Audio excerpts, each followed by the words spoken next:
Welcome to V3 news లక్ష్యం సమాజేతం. నేను మోనికా. ముందుగా హెడ్లైన్స్ చూద్దాం. అన్నం పెట్టే రైతన్నకు సున్నం పెట్టాలని చూస్తున్న వారిని తరిమి కొట్టండి. రోడ్లు భవనాల శాఖ మంత్రి వేముల ప్రశాంత్ రెడ్డి పిలుపు.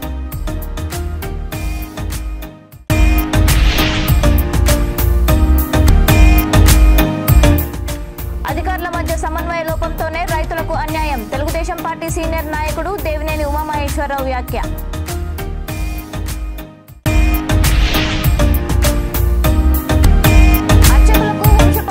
హక్కుపై ఏపీ మంత్రివర్గ నిర్ణయం బేష్. అభినందించిన విశాఖ శ్రీ శారదా పీఠాధిపతి స్వరూపానందేంద్ర స్వామి.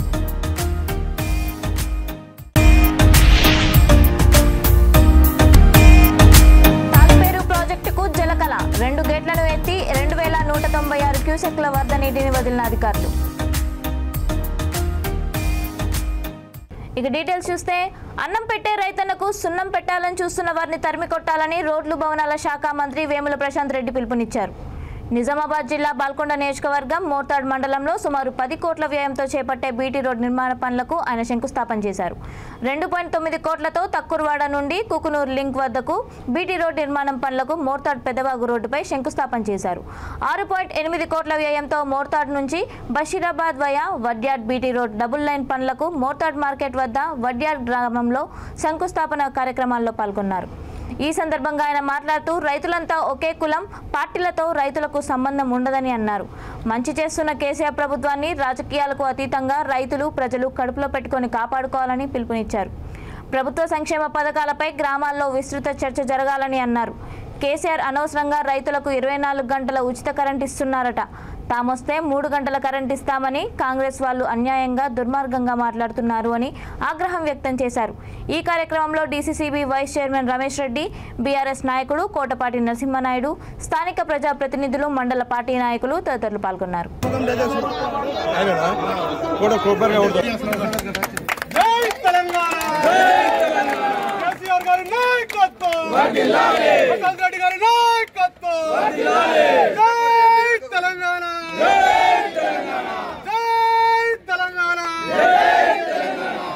ఆరు నెలలుగా బాల్కొండ నియోజకవర్గంలో జరుగుతున్నటువంటి అభివృద్ధి కార్యక్రమాల పరంపరలో భాగంగా ఇవాళ మోర్తాడ్ మండలంలోని మోర్తాడ్ గ్రామంలో టక్కూరువాడ నుంచి వాగుదానికి ఏదైతే రోడ్డు 2,80 లక్షల రూపాయలతో 2,95 లక్షల రూపాయలతో మంజూరు చేసుకుని దాని పనులు ప్రారంభం చేసుకోవడం జరిగింది.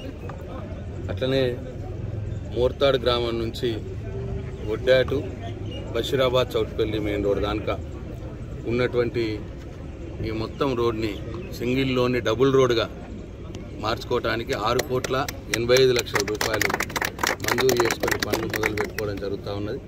అంటే ఇవాళ దాదాపు 10 కోట్ల రూపాయలతో అభివృద్ధి పనులకు ఇవాళ శ్రీకారం చుట్టడం జరిగింది. ఇవాళ నేను బాల్కొండ నియోజకవర్గ ప్రజలకు గమనించమని కోరుతా ఉన్నా. ఎవరు గ్రామంలోకి వచ్చి అభివృద్ధి పనులు చేస్తున్నారో, కోట్లాది రూపాయలు తీసుకువచ్చి ఎవరు పనులు చేస్తున్నారో, ఎవరు ఊరికే ఫేస్బుక్లలో, సోషల్ మీడియాలలో మమ్మల్ని తిట్టుకుంటూ ఎవరు కాలం వెల్లుబుచ్చుతున్నారో ఒకసారి బాల్కొండ నియోజకవర్గ ప్రజల్ని గమనించాలని చెప్పి నేను కోరుతాను. కోడిగుడ్డు మీద ఈకలు వీకినట్టు మేము చేసే పనుల మీద అవి ఇవి అబద్ధాలు మాట్లాడడం తప్పిస్తే వాళ్ళకు ఒక అధికారంలో ఉన్నారు మాట్లాడేవారు. కేంద్రంలో వాళ్ళు అధికారంలో ఉన్నారు. వాళ్ళు ఇప్పుడు ఈ మోర్తాడు గ్రామానికి ఎన్ని డాంబర్ రోడ్లు తెచ్చిర్రు, ఏం తెచ్చిర్రు ఒకసారి చెప్పి నన్ను అనేది ఉంటే అనాలి. అది లేదు కానీ రూపాయి తెచ్చేది లేదు, ఓ కుల సంఘం భవనానికి ఇచ్చేది లేదు, ఓ డాంబర్ రోడ్డు తెచ్చేది లేదు, ఏదీ లేదు. కానీ అడ్డగోలుగా అబద్ధాలు ప్రచారం చేస్తూ పనిచేసే వాళ్ళని కించపరిచే విధంగా మాట్లాడుతూ కాలం గడుపుతున్న వారు ఎవరో ఒకసారి బాల్కొండ నియోజకవర్గ ప్రజలు ఆలోచించాలని చెప్పి నేను కోరుతా ఉన్నా. ఇవాళ మోర్తాడు పట్టణంలో అనేక అభివృద్ధి కార్యక్రమాలు ఇవాళ చేసుకున్నాం. మోర్తాడు పట్టణానికి దాదాపు 15 కోట్ల రూపాయలతోటి సెంట్రల్ లైటింగ్ డివైడర్ చేసుకుని ఇవాళ హైదరాబాద్లో ఎట్లయితే సిటీలో ఎట్లయితే ఉంటుందో అట్లా మోర్తాడు పట్టణంలో పెద్ద రోడ్ చేసుకున్నాం. అట్లే బద్దంవాడ రోడ్ మంచిగా చేసుకున్నాం. 2 బ్రిడ్జులు బాగా చేసుకున్నాం. అవి కూడా దాదాపు ఒక 4-5 కోట్ల రూపాయలతో అవి చేసుకున్నాం. ఇవాళ ఇటు ఎల్లాల్వాడ ఇటు సంబంధించింది ఈ రోడ్ కూడా 6,80 లక్షల రూపాయలతో టక్కూరువాడకు సంబంధించింది 3 కోట్ల రూపాయలు. ఇట్లా అన్ని మోర్తాడికి అన్ని చుట్టుపక్కల అన్ని రకాలుగా అన్ని రోడ్లని పెద్దగా చేసుకొని మంచిగా చేసుకునే వాళ్ళ అభివృద్ధిలో ముందుకు పోతా ఉన్నాం. కాబట్టి నేను మోర్తాడు ప్రజలకు కూడా కోరుతా ఉన్నా, గమనించండి, ఆలోచించండి,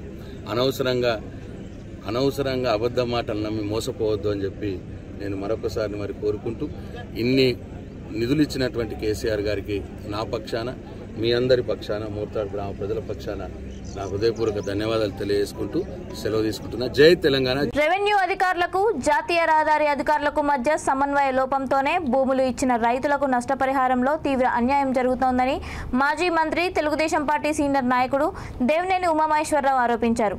కాజాగొల్లపూడి పెద ఔట్పల్లి 6 లైన్ల జాతీయ రహదారిపై ప్యాకేజీ నెంబర్ 3లో ఇచ్చిన భూముల రైతులు వారి పొలాల్లోకి వెళ్లడానికి సర్వీస్ రోడ్ నిర్మించకుండా తీవ్ర అన్యాయం చేస్తున్నారని మండిపడ్డారు. జాతీయ రహదారి నిర్మాణానికి భూములు ఇచ్చిన రైతులతో కలిసి వారికి అన్యాయం చేయాలని కోరుతూ గుంటుపల్లి సమీపంలో జాతీయ రహదారి నిర్మాణ పనుల వద్ద రైతులతో ముఖాముఖి నిర్వహించారు. జాతీయ రహదారికి ఇరువైపులా గోడ నిర్మించి పొలాలు, ఇళ్ల ఫ్లాట్లకు వెళ్లడానికి సర్వీస్ రోడ్ నిర్మించడం లేదని వ్యాఖ్యానించారు. నష్టపోయిన రైతులతో కలిసి జాతీయ రహదారి ప్రాజెక్ట్ డైరెక్టర్ను కలవనున్నామని తెలిపారు. ఈ సమస్యను తమ పార్టీ జాతీయ అధ్యక్షుడు నారా చంద్రబాబు నాయుడు దృష్టికి తీసుకువెళ్లి బాధితుల పక్షాన పోరాటానికి కార్యాచరణ రూపొందిస్తామని అన్నారు. రైతుల పట్ల ప్రభుత్వం చిన్నచూపు చూస్తోందని, వారి సమస్యలపై దృష్టి పెట్టే పరిస్థితి లేదని మండిపడ్డారు. వ్యవసాయ భూములు గొల్లపూడి, గుంటుపల్లి, జక్కంపూడి, రాయనపాడు, షాబాదు, జక్కంపూడి ఎంతోమంది రైతులు త్యాగాలు, వాళ్ళ సహకారం వల్ల ఈ విజయవాడ గుండుగోలను తాజా హైవే ఈ స్థాయికి వచ్చింది. ఈ రోడ్డు నిర్మాణంలో వ్యవసాయ భూములకు వెళ్ళే రైతాంగం యొక్క కష్టకాలు నేషనల్ హైవే అధికారులు పట్టించుకోలేదు.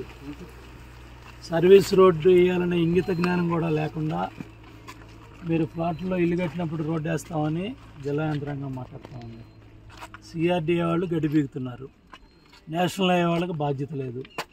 2013 భూసేకరణ చట్టం వచ్చినప్పుడు ఒక ప్రభుత్వం ఉంది కేంద్రంలో, రాష్ట్రంలో 3 ప్రభుత్వాలు మారాయి. ఇప్పటికి 3వ ప్రభుత్వం కూడా మారబోతూ ఉంది.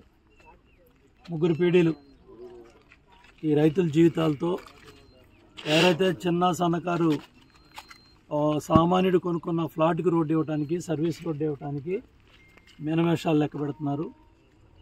రైతులకు ఇవ్వాల్సిన భూముల డబ్బులు కూడా ఆర్బిట్రేషన్ కింద పెట్టి అది 4-వే, దానికి సర్వీస్ రోడ్ లేదని చెప్పేశారు. దానికి కూడా లేదు. అది పైడుపాడు, జక్కంపూడి, శాబాద, కౌలూరు, జీకొండూరు ఆ గ్రామాల నుంచి వస్తుంది. దానికి కూడా సర్వీస్ రోడ్ లేదని చెప్పారు. రెండోది, ఒక ఫ్లాట్ అతను మనం వెళ్ళే రోడ్లో ఫ్లాట్ పోయింది అతను. అయితే ఆ రోజు రెవెన్యూ సర్వేర్ కొలిసి మీ ఫ్లాట్ పోవట్లేదని చెప్పి సర్టిఫికేట్ ఇచ్చి సంతకం పెట్టించాడు. ఇవాళ national highway surveyor, mega surveyor వచ్చి మీ ఫ్లాట్ పోయిందని 2 అడుగులు గోడ కట్టాడు. అతను ఎంఆర్ఓ దగ్గరికి సబ్ కలెక్టర్ నాకు ఈ బైపాస్ రోడ్డు వలన రైలు గడ్డ దగ్గరికి 2 కిలోమీటర్లు ఉందండి. 2 కిలోమీటర్లకి పొలాలు అటు ఇటు 2 పక్కల పొలాలేనండి. పొలం దాటిపోవాలంటే మొత్తం కూడా చుట్టూ రోడ్డు తిరిగి ఆడడానికి అవకాశం లేదండి. ఇక్కడ ప్రస్తుతం ఉన్న మనం ఉంటున్న పరిస్థితుల్లో ఇక్కడ నుంచి 2 కిలోమీటర్లు ఆడడానికి 100 అడుగుల దూరంలో మాకు 40 ఫీట్ లేఅవుట్ రోడ్డు ఉందండి. ఆ లేఅవుట్ రోడ్డు మూసేసారు. ఇప్పుడు లోపలికి వెళ్ళడమే కానీ బయటికి రావడానికి లేదండి. బయటికి రావాలంటే ఎదురు రావాలి. ఎదురు వస్తే కేసు రాస్తారు రాబోయే రోజు. మళ్ళీ మేము ఎక్కడికి రావాలంటే జక్కంపూడి.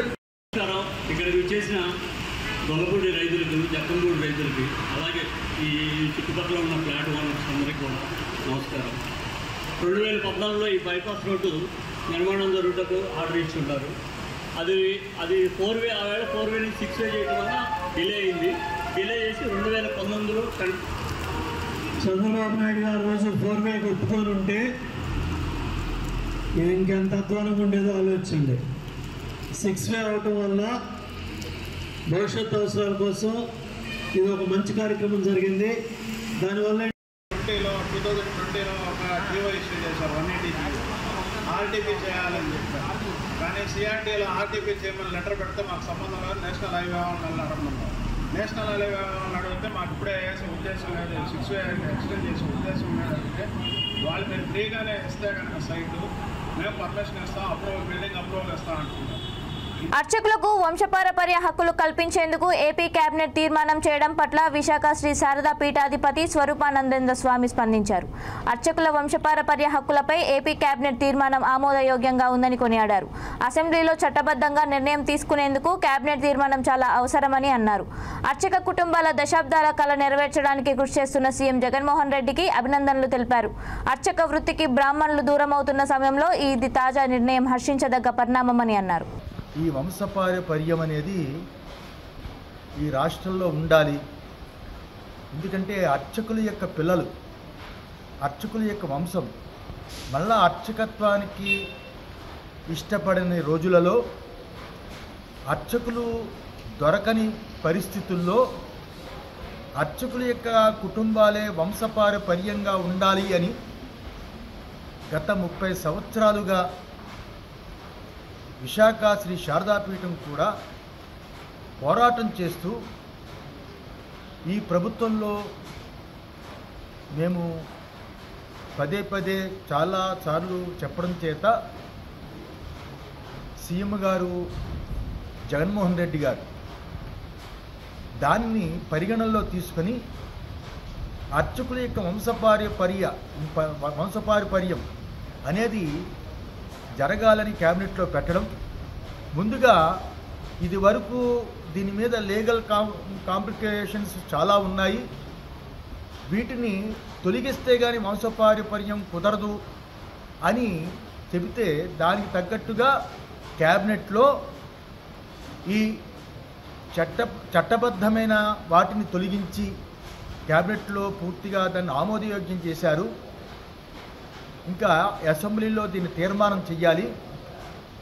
మేము చాలా ఆనందిస్తున్నాము. అర్చకులు దొరకని పరిస్థితుల్లో అర్చకులు కుటుంబాలే వంశపారపర్యంగా దేవాలయాలలో నిత్య ధూప దీప కైంకర్యాదులు జరుపుతూ వాళ్ళ జీవితాంతము అక్కడే జీవనాన్ని గడుపుతూ పరమాత్మలో ఐక్యం చెందేంత వరకు అర్చకుడు భగవంతుడికి ప్రతినిధిగా భక్తులు చెంతకి ఉండేటట్లు, వారి తర్వాత వాళ్ళ కుటుంబీకులు అంటే పిల్లలు వంశపారపర్యంగా దేవాలయాన్ని రక్షణగా ఉంటూ ధూపదీప కైంకర్యాలు జరిపేటట్టు ఇది పూర్తి స్థాయిలో జరగాలని మనస్ఫూర్తిగా కోరుతూ ప్రభుత్వాన్ని మేము ఈ ఋషికేశ్ ప్రాంతంలో ఉండి దీన్ని తెలుసుకున్న తర్వాత అభినందించాలనే ఉద్దేశం చేత ఇది ఈరోజు మేము చాలా ఆనందిస్తూ చెప్తున్నాం. నారాయణ. భద్రాద్రి కొత్తగూడెం జిల్లా చెర్ల మండలంలోని మధ్య తరహా నీటి ప్రాజెక్ట్ తాలిపేరు ప్రాజెక్టుకు వరద నీరు వచ్చి చేరుతుండటంతో అధికారులు ప్రాజెక్టు 2 గేట్లను ఎత్తి 2196 క్యూసెక్ల వరద నీటిని దిగువకు వదులుతున్నారు. ఎగువన ఉన్న ఛత్తీస్గఢ్ రాష్ట్రంలో కురుస్తున్న వర్షాలకు వరద నీరు ప్రాజెక్టుకు వచ్చి చేరుతోంది. దీంతో ఇన్ఫ్లో 1244 క్యూసెక్లు కాగా అవుట్ఫ్లో 2196 క్యూసెక్లు కొనసాగుతోంది.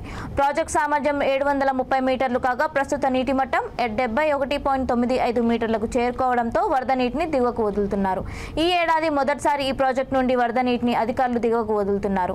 ఎగువ రాష్ట్రాల్లో కురుస్తున్న వర్షాలతో సరిహద్దు ప్రాంతాల్లోని ప్రాజెక్టులకు వరద నీరు వచ్చి చేరుతోంది. దీంతో ప్రాజెక్టుల సామర్థ్యాన్ని చేరుకోవడంతో అధికారులు ప్రాజెక్టుల గేట్లను ఎత్తి నీటిని దిగువకు వదులుతున్నారు.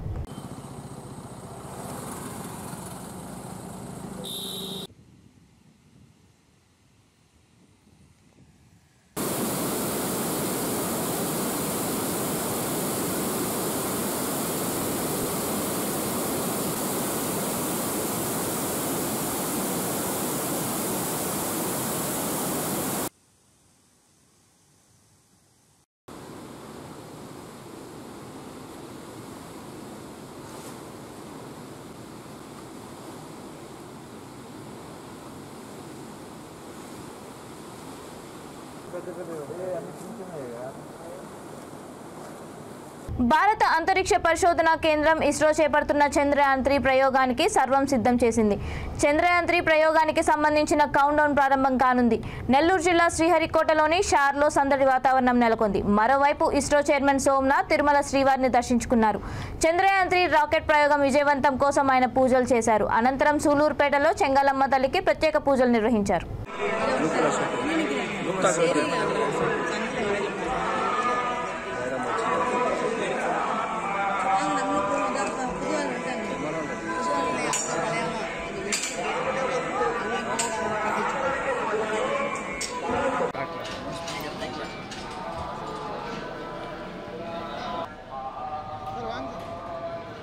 டப்புன்னு சொல்கிறேன் டாட் ஆஃபீஸில் சொல்லட்டும்.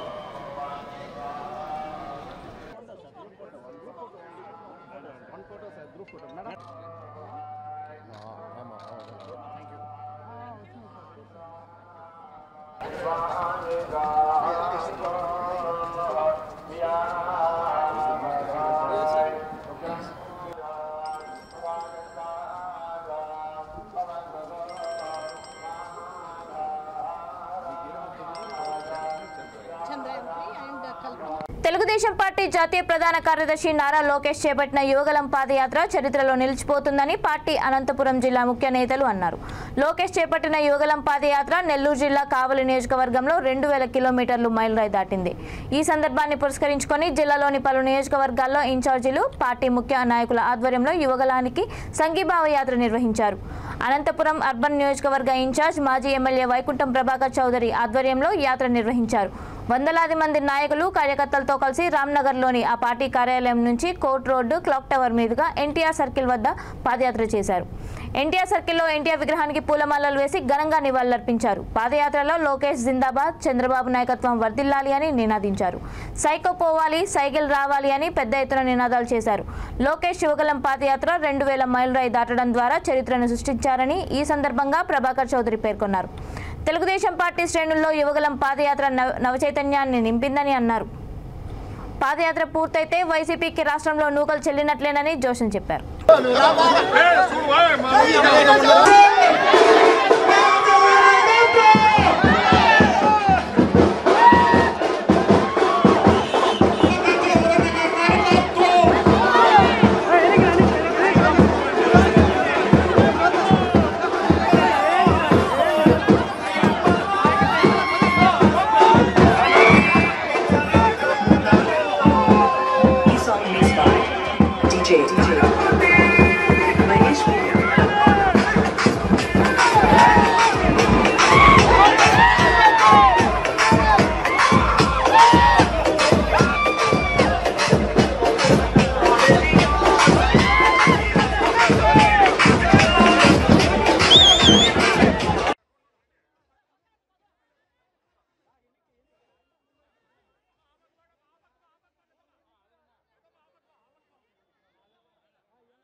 కిలోమీటర్లు సగభాగం పూర్తి చేస్తున్నటువంటి సందర్భంగా రాష్ట్ర వ్యాప్తంగా అన్ని అసెంబ్లీ నియోజకవర్గాల్లో కూడా సంఘీభావంగా అన్ని వర్గాల ప్రజలతో కార్యకర్తలుగా పాదయాత్ర చేయాలంటే అందరూ కూడా పేరు జీవిత సాగుతూ అభినందన నమస్కారాలు తెలియజేస్తున్నా. ఈ రాష్ట్రంలో అరాచకమైన సందర్భంలో మంది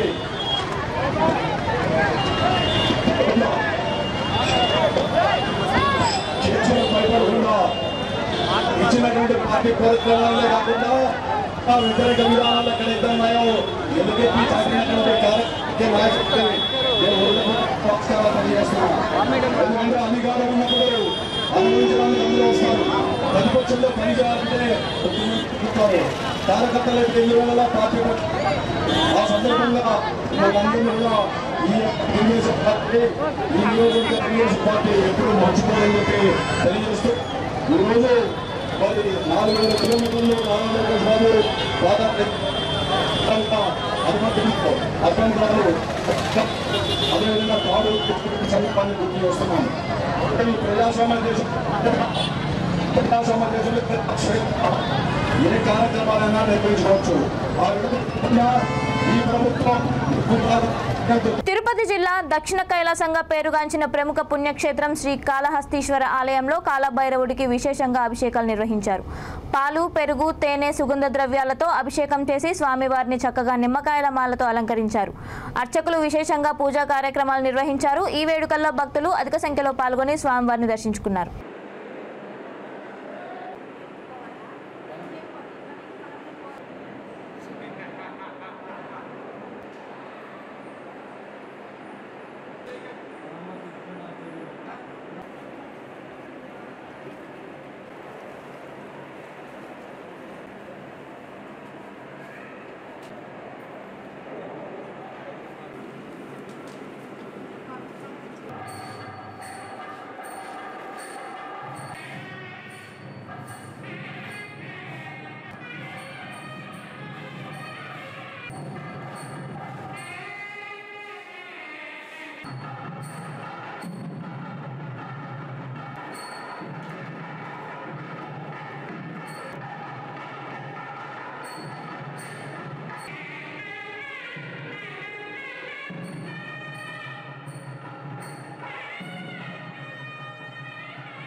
విశాఖపట్నం జిల్లా సింహాచలం ఆలయ అర్చకులు ఆలయ వైదిక సిబ్బంది ఆధ్వర్యంలో స్వామివారికి 108 బంగారు స్వర్ణ తులసి దళార్చన శాస్త్రోక్తంగా జరిపించారు.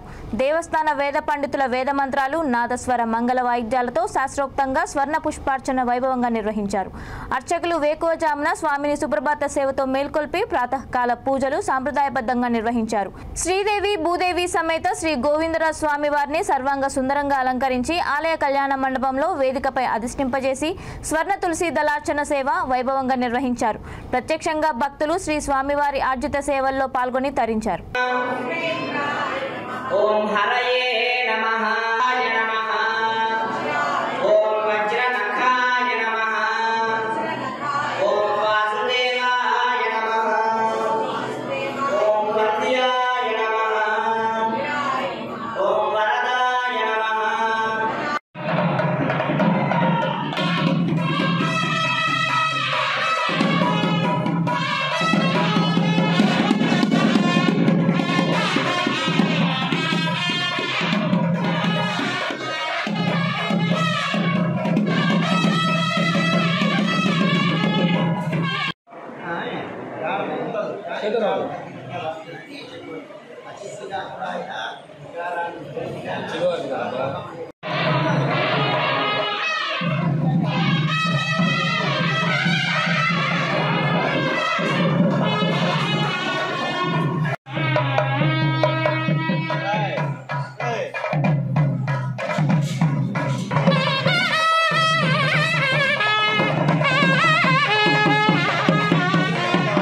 రాజమండ్రిలో కురుస్తున్న భారీ వర్షానికి ప్రభుత్వాసుపత్రిలో మాతా శిశు విభాగంలో గోడ కూలిపోయింది. త్రుటిలో భారీ ప్రమాదం తప్పింది. పైన నిర్మాణంలో ఉన్న గోడ కూలడంతో 5 మహిళలకు గాయాలయ్యాయి. వారికి అదే ఆసుపత్రిలో చికిత్స అందిస్తున్నారు. మాతా శిశు విభాగంలో భారీగా వర్షపు నీరు చేరుకుంది.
హైదరాబాద్ కవాడిగూడ డివిజన్ పరిధి అంబేద్కర్ బస్తీలోని శ్రీ వీరమైసమ్మ ఆలయంలో విగ్రహ ప్రతిష్ఠ కార్యక్రమం ఘనంగా నిర్వహించారు.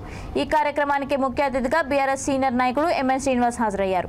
ఈ కార్యక్రమంలో basti president Sirigiri Prasad, vice president Keshav, general secretary Venkatesh, Narsingrao, Narsing, Jaripotula Satish, Suresh, Nagesh, Mahesh, Anil, Satish, Janga Srinivas తదితరులు పాల్గొన్నారు. నగరం నలుమూలల ఈ వారం అదే రకంగా రాబోయే మరి ఆషాఢం మొత్తం ముగించిన తర్వాత శ్రావణంలో కూడా కొన్ని ప్రాంతాల్లో బోనాలు నిర్వహించడం తెలంగాణ సంప్రదాయంలో ఇది ఆనవాయితీ. మరి ప్రత్యేకంగా దోమలగూడ ప్రాంతంలో మరి రోజు ఇక్కడ వీరమైసమ్మ విగ్రహావిష్కరణకు మరి అందరు కూడా ఇక్కడ స్థానిక భక్తులు బ్రహ్మాండంగా అమ్మవారికి పూజలు అందిస్తూ మరి భక్తులకు ఈ ప్రాంతంలో ఉన్న ప్రజలకు ప్రత్యేకంగా ముషిరాబాద్ నియోజకవర్గంలో ఉన్న ప్రజలందరూ కూడా అమ్మవారి ఆశీస్సుల కోసం మరి అందరినీ కూడా దీవించి సుఖ సంతోషాలతో మరి ఆశీర్వదించాలని మనసారా ఆ తల్లిని వేడుకుంటా ఉన్నాం. బులెటిన్ ముగించే ముందు హెడ్లైన్స్ మరొకసారి. అన్నం పెట్టే రైతన్నకు సున్నం పెట్టాలని చూస్తున్న వారిని తరిమి కొట్టండి. రోడ్లు భవనాల శాఖ మంత్రి వేముల ప్రశాంత్ రెడ్డి పిలుపు.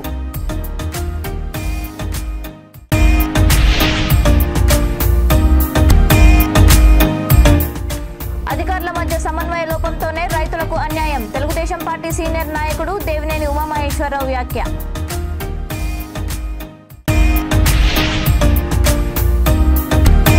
అర్చకులకు వంశపారంపర్య మంత్రివర్గ నిర్ణయం బేష్ అభినందించిన విశాఖ శ్రీ శారదా పీఠాధిపతి స్వరూపానందేంద్ర స్వామి.